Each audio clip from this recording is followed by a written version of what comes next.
All right, here's attempt number 2 at this video. I'm going to tell you a story from back when I drove a taxi cab for a brief period of time in 1990. I drove a taxi for about 7 months in 1990. 6 or 7 months, that was plenty. But I'll tell you this story. It's kind of a comical story now. It wasn't that comical when it happened. It wasn't all that funny to me at the time, but I look back now on it and it is quite funny. Our local police had a habit of putting people into our cars who were more trouble than they were worth, in their words, people they didn't want to deal with. So then we'd end up having to deal with them. And when they gave us trouble, of course, we didn't get any help from the police because the police didn't want us giving them back the problem that they had palmed off on us. Anyway, I remember one time we had a police scanner at the gas station that we worked out of. And one night, the cops were on there and they were talking. There was a guy who was looking to fight with everybody and being obnoxious and everything in one of the local bars downtown. And they said, he's more trouble than he's worth. Call a taxi to come and take him out of here. We don't want to deal with him. They said this to the dispatcher.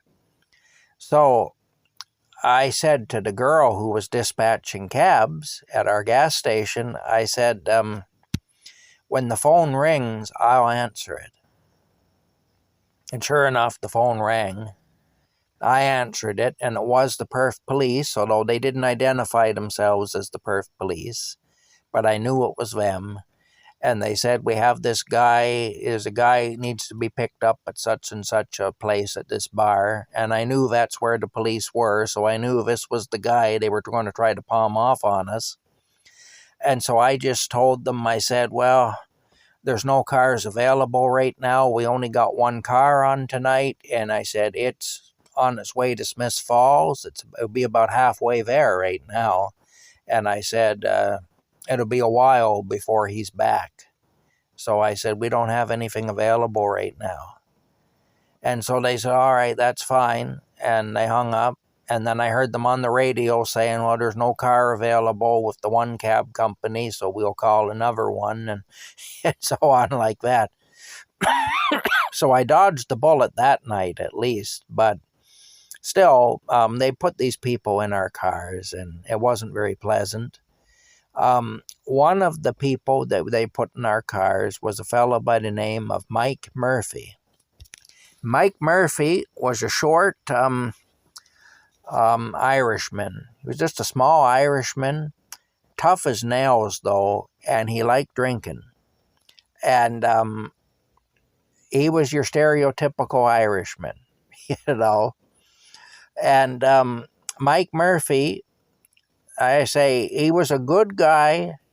Mike Murphy was actually not a bad guy. But Mike Murphy had a bad problem with alcohol. And when Mike was drinking, he was very hard to deal with. Anyway, one night I get called to a bar to pick somebody up.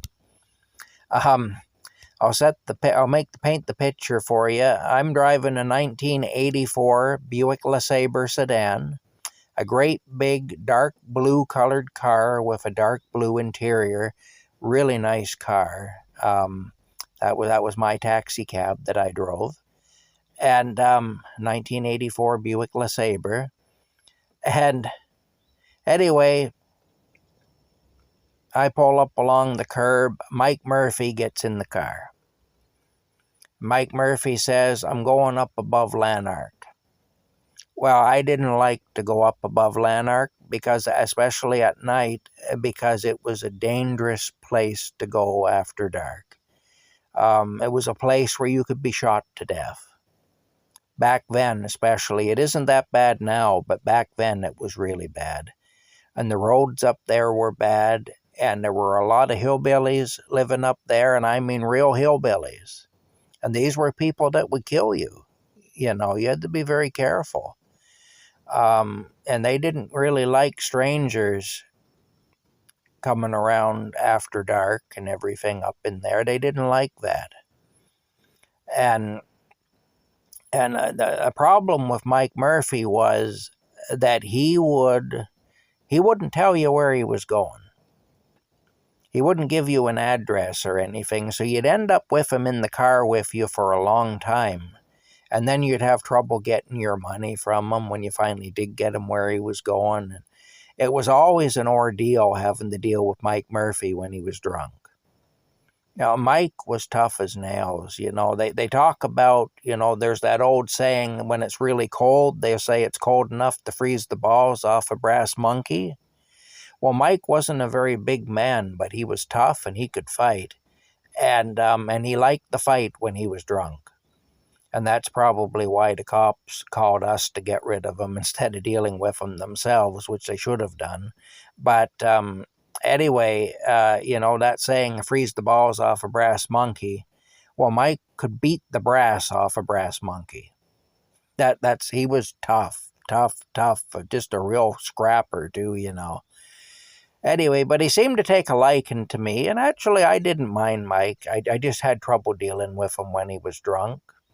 He was a decent person at heart, but he just had a real bad problem with the drink. Anyway, get him in the car. We get up. He says, just drive to Lanark. Well, we drive to Lanark. And when we get to Lanark, the village of Lanark, up above Perth, up Highway 511, north of 7, we called it. Any place north of Highway 7 was north of 7. And the further north of 7 you went, the rougher things got, and the more dangerous things got, too. Anyway, if the roads didn't kill you, the hillbillies would. It was one of those deals. And anyway, we're up now, way up above Perth on Highway 7, on Highway 511. We come into the village of Lanark. And I said to Mike, okay, Mike, where are we going? What's going on? Well, he said, just drive on through the village. We got to go north more. So we drive through the village of Lanark. Now we're up around Watson's Corners, up in that area, And I'm saying, okay, Mike, I need to know where you live. Well, Mike, he's trying to light his cigarette. This is back when you could still smoke in a taxi cab, and he's shoving the cigarette lighter in and holding it. And I told him, I said, Mike, don't do that. I said, you're going to set the wiring on fire. We're going to have a fire under the dashboard if you keep doing that. I said, just shove the lighter in, and I said, and let it go, and it'll pop out when it's heated up. Well, he wasn't listening to me. He was shoving it in and holding it in, and then he'd pull it out and he'd try to light a cigarette off it and it wouldn't work. And then he'd shove it back in and hold it in. And he was holding it in for a long time. And it was actually getting hot. But for some reason, when you go to light a cigarette with it, he was having trouble coordinating because he was drunk, And I was afraid he'd drop the cigarette lighter on his lap or onto the seat or something and start a fire. And I was also afraid that he'd overheat the wiring, which is what he did. He overheated the wiring and all the insulation under the dash started to smolder and the smoke started to roll out from under the dashboard. And anyway, I pulled the car over on the side of one of these godforsaken little roads up above Lanark there. And now it's after midnight, Still don't know where I'm taking this guy. And I said to him, Mike, get out of the car. He says, you're throwing me out of the car. He's still shoving the cigarette lighter in, and there's smoke now, And I said, look, the car's on fire. I said, get out of the car. I need you out of the car so that I can put the fire out. So he gets out of the car, and I get in under the dashboard, and I'm pulling handfuls of smoldering insulation out of there. The stuff was like, the sound deadening stuff and all that, and the insulation that you get up under a dashboard. And this stuff was smoldering. There were even red embers in it and stuff. And I'm pulling it all out from under there and dumping it on the ground beside the car. And of course, and I took the cigarette lighter and I just tossed it. I threw it as far away as I could in the dark. It disappeared. because I didn't want him to continue shoving it in as we go down the road. Well, then we get back in the car. Well, while I'm putting out the fire, Mike Murphy, he's standing there, and he says, "Can I say something?" He said, I need to say something. Would it be okay? Would you let me say something?" And I said, "Mike, unless it's where you live, I don't want to hear it." I said, "Unless you're telling me where you live, I don't care. I don't want to hear it." Because I was fed up. I'd had enough of this guy, at that point. And he said, "Well, no, it's real important." He said, "I need to tell you this." He said, "It's really important, and I need to tell you, so please," he said, "just let me say what I need to say." And I said, "Mike, I don't want to hear anything out of you. I'm fed up." I said, "It's after midnight. My car is burning. You've caused a lot of trouble." I said, "Just tell me where you're going so I can take you home, Mike." "Well, I really need to say this. I just need to say it." He said, "You gotta let me say it." And I said, "All right." I said, "What do you want to say, Mike?" Mike standing there, he says, "I'm Mike Murphy and the car's on fire." And then he starts to laugh. Well, I didn't think it was very funny at the time, but looking back on it, it was, I laugh at it now. It was one of those things in the moment, it wasn't funny, but, nearly 40 years later, it is. Anyway, get him back in the car. And I said, "Okay, look, Mike, I need to know where you're going." I said, "We can't keep doing this. I need to know where you're going." I said, "Please tell me where you're going so I can take you there." I said, "It's after midnight. I've got to get back to my business. You got to get to your home." I said, "We can't keep doing this." I said, "We've had a fire in the car." I said, "We're way up here in the middle of nowhere. I have no idea where I'm taking you." I said, we got to get you home, Mike." I said, "Tell me where you're going, please." I said, "Be a friend and tell me where you're going." Well, he says, "We got to get a light for my cigarette." "I need a light for my cigarette." I said, "Yes, I know, Mike." I said, "We've already had a fire because you needed a light for your cigarette." I said, I said, "Where are you going? Tell me where I'm taking you, please." I said, "Tell me where I'm taking you, or I'm just going to turn the car around and drive you back to Perth and dump you on the street." Because I said, "I've had enough of this." Well, he said, "We got to get a light for my smoke." He said, "Just drive up here. I know some people up here." So we go up the road. "Okay, turn in here." So we turn into a driveway. Mike gets out of the car. The house is in darkness. The people are asleep. It's now well after midnight. There's a car in the driveway there. We pull up behind the people's car.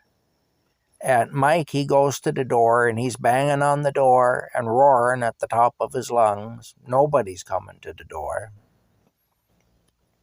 So then what's he do? He gets into the people's car. He starts going through their car. And I'm yelling out at the taxi. I don't know, "What are you doing?" I said, "Get out of there." I said, "You can't be going in people's cars like that. What are you looking for?" "I'm looking for a lighter. Gotta light my smoke." And I said, "Oh, shit, you're going to get a shot. Sure as hell, you're going to get a shot, Mike." I said, "Get in the car." I said, "Come on. It's time to go." Well, finally, he got out of the car. He managed to get a light for his cigarette. Managed to get a cigarette lit anyway, and he got into the car with the lit cigarette. And I said, "Okay," I said, "Mike, I'm begging you. I'm begging you." I said, "Tell me where you're going, please. Tell me where you're going. I really need to get you home, and I need to get back to my work." Well, he says, that is, "I'm looking after this house. They're looking for a good, solid guy to look after the house while they're away." Like that. I said, yeah. "Where is this house, Mike?" So he told me. I said, "Okay, thank you. I'll take you there." I said, "You need to go to bed and sleep. I need to get back to work. So, we're going back anyway. And he says to me, he says, I'm Mike Murphy, and when you're partying with Mike Murphy, you're partying with the best, he says. And I just looked over at him and I said, is that so, Mike? And he said, yeah. He said, that's so. He said, it's a great honor, You don't realize the honor that's been bestowed upon you tonight. I said, I'm pretty sure you're right about that, Mike. I'm pretty sure I don't realize the great honor that's been bestowed upon me. Anyway, I got him home. Of course, didn't get paid, as usual, whenever I was dealing with him. Very seldom that I ever get paid. But got him home. Got back into Perth anyway. And I'll tell you, it's kind of sad what happened, really. Mike, he did eventually quit drinking. A couple of years after that, he quit drinking. A year or two, I don't know, it might have been a year, might have been 2 years. He quit drinking. He got married, and he and his wife had a child. And he got a job working for Canada Post as a mail carrier. And he was doing really well, Like I say, Mike was a good guy. Mike's only problem was alcohol. I remember his nickname was Papa Smurf because he was short. And as he got older and his hair started to get white, which happened, I think, when he was in his 40s, really, he grew a beard. And when he was working for the post office, he had this big bushy white beard. And he was just a short, stubby little guy with this big bushy white beard, and he'd be dressed in the uniform and stuff, in the blue uniform, Canada Post uniform. And everybody called him Papa Smurf. But anyway, Mike, he stopped drinking, and like I say, other than the drink, Mike was a good, solid guy. And he was doing really well. He'd stopped drinking. He was doing really well. He had a child and a wife. Child was just a toddler when Mike was found dead on somebody's doorstep. He was delivering the mail, and his heart gave out on him on somebody's doorstep, and that's where he was found. And still a fairly young man. And here he had this wife and a little baby. No, not a baby, but a toddler at home, a young child. Not much more than a baby. And he had passed away. His heart had given out, and he passed away on somebody's doorstep. Anyway, that's the story of Mike Murphy and our big adventure, our big trip up there up above the village of Lanark into no man's land. I had good reason to be concerned about going up there. Like I say, I tell a story in another video. We had a sniper active up there just a few years before that. Around 1985, 1986, there was a guy that was shooting people to death up there, and he was never caught. To this day, we don't know who it was. But there were several people shot dead, and it was all with the same rifle, according to the ballistics, so it was the same guy. People who were shot dead through their kitchen window. There was one guy who was shot dead. He'd come home and he'd gotten out of his truck in his driveway, and he was shot dead right there beside his truck. And that was just, 5 years prior, 4 or 5 years prior. And that guy had never been caught. My car got shot one time up there. I tell that story in a video too. About how coming back after dropping some drunk person off up in that area, my car got shot in a pouring, just a downpour of rain. And my car actually got shot. Took the front parking light out that was in the bumper, in the chrome bumper in the front of the car. Went right through that and bounced off the radiator support. The bullet did. I was lucky it didn't go through the radiator or through the oil pan or whatever, because I would have been stuck up there with some crazy person running around with a rifle in the pouring rain. Anyway, that's the story. I had good reason to be fearful of that area at night anyway, and I was. I didn't like going up there at night. It always frightened me. and it was a creepy area too. It was just a really, I always had just an eerie feeling going up there. I didn't like it. And, like I say, at night it wasn't safe. When I was a kid, I remember a guy that worked with my dad invited my dad up there to his place. It was like a family farm up there above Watson's Corners. And so we showed up there. This was back in the early 70s. He brought my mom and myself with him.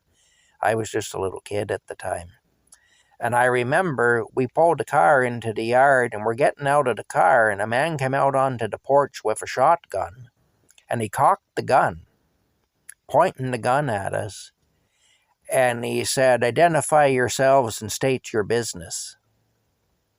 Well, my dad told him that who he was and that he had been invited up there by so-and-so. And then the guy was okay. Then he was friendly, But until my dad said the name of the family member that had invited him, that guy wasn't fooling around. We better have a good reason to be there in his yard, if we wanted to leave there alive. So, and it was still like that in 1990. And that was in the daytime when we went. Back then in the early 70s. We weren't prowling around up there after midnight, pulling into people's yards and banging on their doors and going through their car and everything else, Anyway, that's it. Like I say, Mike was a good guy. He just had a bad problem with the drink. And I was really happy for him when I saw his life turn around like it did. I thought, that's wonderful, couldn't have happened to a better guy, really, and I was really happy for him. And then I remember being just kind of blown away when I found out that he'd been found dead on somebody's step, like that his heart had quit. And it just, it's just kind of sad, The twists and turns that a person's life takes, I guess. Anyway, that's it. We'll talk to you later.